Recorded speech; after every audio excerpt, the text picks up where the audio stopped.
निवेदन करूंगा कि बड़ा इंपॉर्टेंट है ये विषय जिस पर आपको ध्यान देने की आवश्यकता है।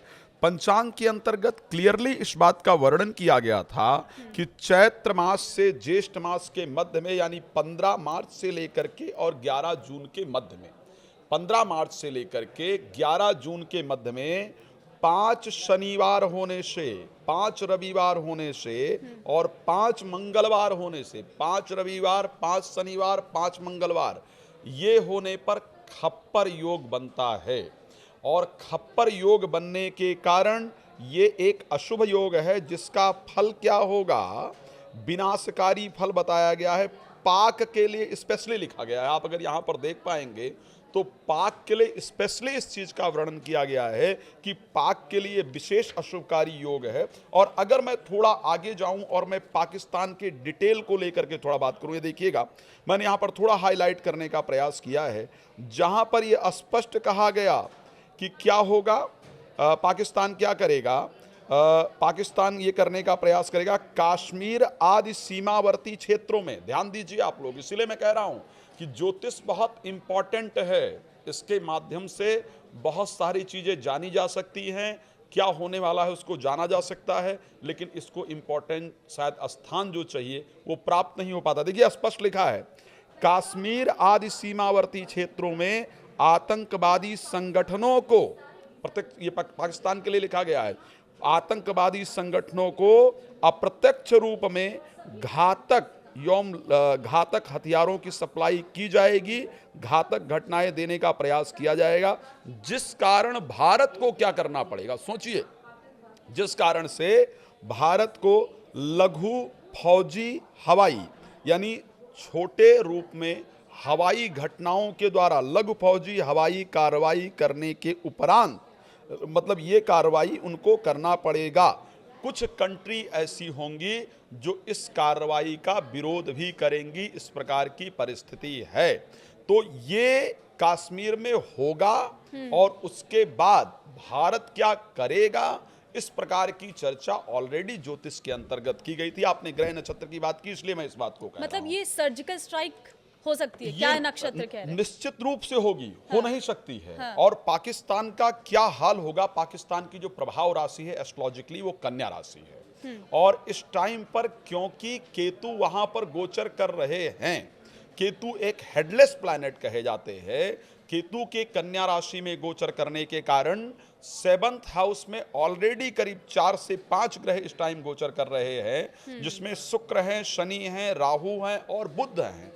5 ग्रह एक साथ पाकिस्तान के 7th हाउस के अंतर्गत गोचर कर रहे हैं, जो क्लियरली कहता है कि ऐसी हरकत, केतु लग्न में बैठ करके बिना बुद्धि की हरकत कराता है, उकसाता है, उग्रवाद को बढ़ावा देता है। और पाकिस्तान की, निश्चित रूप से पाकिस्तान की आर्मी द्वारा पालित पोषित ये जो आतंकवादी हैं, जो उनके द्वारा बिना बुद्धि के डिसीजन लिए गए हैं, इस प्रकार की क्रूरता की गई है, उसका जो जवाब है वो भारत बहुत तगड़े तरीके से देगा। उसको ऑलरेडी प्रधानमंत्री जी बोल भी चुके हैं। और ये वो समय नहीं है कि जब 2000 में या 2001 में जो घटनाएं हुई थी, आप सब लोगों ने देखा है कि उस टाइम पर शायद सरकार ने कुछ बहुत बड़ा कदम नहीं उठाया था। इस बार वो बड़ा कदम उठाया जाएगा। क्यों उठाया जाएगा, भारत की कुंडली क्या कहती है, प्रधानमंत्री जी की कुंडली क्या कहती है, उस पर चर्चा करेंगे। लेकिन सबसे पहले पाकिस्तान को समझा देता हूं कि क्योंकि केतु लग्न के अंतर्गत है, उसको बहुत बड़ा खामियाजा यहां पर चुकाना ही पड़ेगा।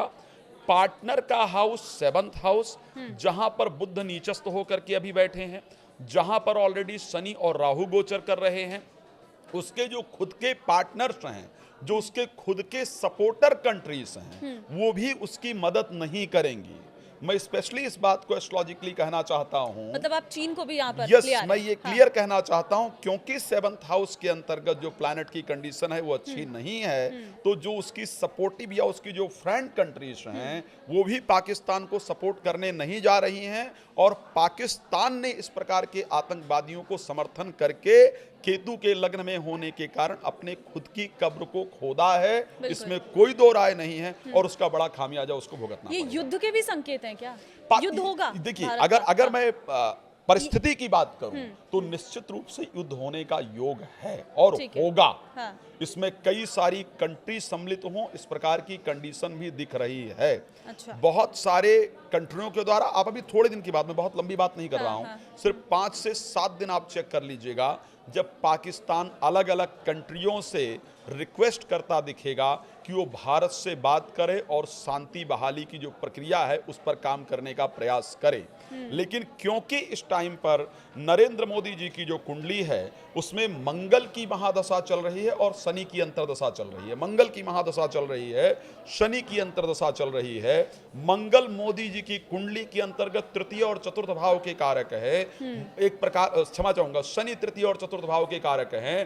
तृतीय भाव एक प्रकार से पराक्रम का भाव कहा जाता है, और वो भी गोचर कहां कर रहे हैं? पंचम भाव में गोचर कर रहे हैं, राहु के साथ गोचर कर रहे हैं। एक बात हम सभी को जरूर ध्यान रखना होगा, एक तो पंचम भाव बुद्धि का भाव है, पेशेंस का भाव है। तो ऐसे कंडीशन के अंतर्गत जल्दबाजी करने की, ना मोदी जल्दबाजी करने वाले भी नहीं है, ये ध्यान रखना चाहिए। बहुत पेशेंस के साथ, बहुत सोच समझ करके मोदी जी डिसीजन लेने वाले हैं, और जो डिसीजन वो लेने वाले हैं वो डिसीजन सभी के हित में होने वाला है।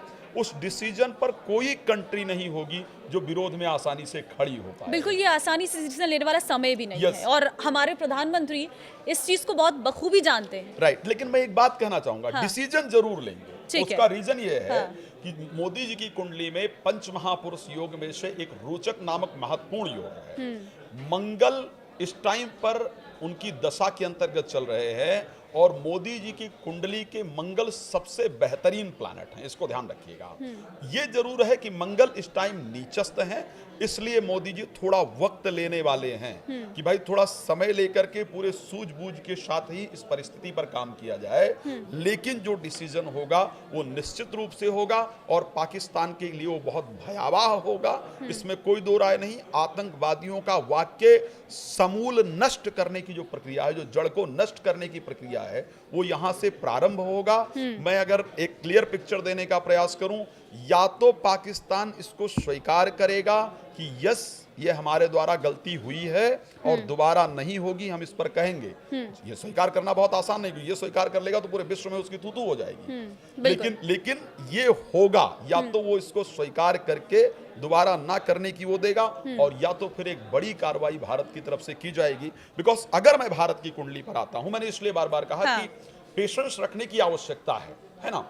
हम हमेशा जनरली ये ऐसी परिस्थिति होती है कि जब भी कुछ होता है तो हम तुरंत रिएक्ट करने का प्रयास करते हैं। लेकिन शास्त्र ने एक शब्द कहा है कि धीरज धर्म मित्र अरुणारी और आपद काल परखिए चारी।